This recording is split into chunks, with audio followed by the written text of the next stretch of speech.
Hi guys, welcome back to a new episode of Crazy Gamer. Today in this video, I'm gonna show you how you can pass your turn on Scrabble Go's account. Keep watching the video till the end. To pass your turn on Scrabble Go, firstly go ahead and launch open your Scrabble Go application. The home page of Scrabble Go application will appear on the screen. From the home page, tap on the person you have played with before.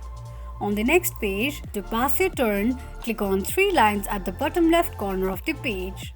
From the displayed options, tap on Pass Your Turn, confirm passing of your turn by tapping on tick mark icon.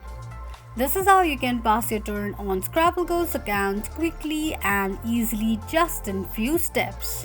If you have any thoughts or queries, let us know in the comments section. Don't forget to subscribe to our channel. Also press the notification bell icon so that YouTube will notify you whenever we post a new video. I hope this video was helpful to you. Thank you so much for watching.